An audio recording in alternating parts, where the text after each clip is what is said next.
to check things out loud when a player maybe doesn't understand all of the effects of like exactly how a thing works, especially a spell.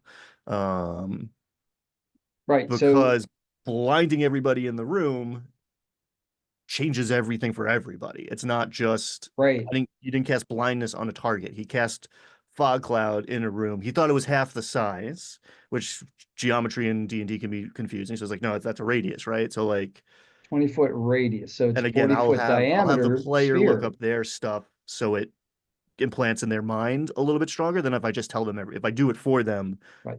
it doesn't stick the same way as if we talk about it and they confirm it for themselves.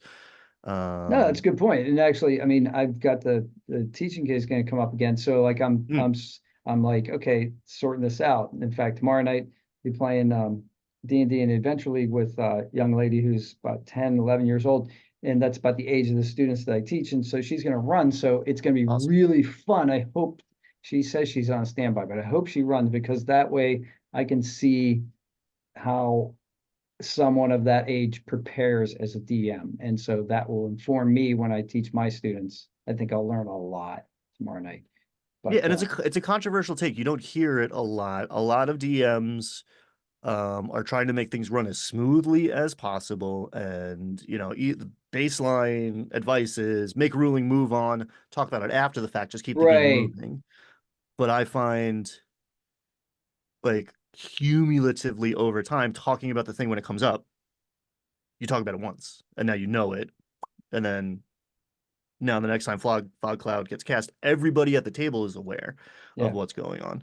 Well, it's the difference Um, between like 1970s NFL football and today, So like in the in the 1970s, you were just like, get up, wipe some dirt in your blood and like let's get back to the play. But now it's like everything stops, go to 5 State Farm commercials, and like while the officials sort it out. I mean, it's not. I'm trying to make a yeah, joke, but I mean, but what we're it's a doing is spectrum. but Yeah. it's yeah, but that those are the 2 points on the spectrum. But where Hmm. we are, and I do this now in Adventurely too, because I was of that opinion where I put a pressure on, and it was totally self-inflicted. I put pressure on myself, thinking these these players want a story. They want action now, now, now, now, now. It's got to be a Michael Bay film. It's got to be like all the time stimulus.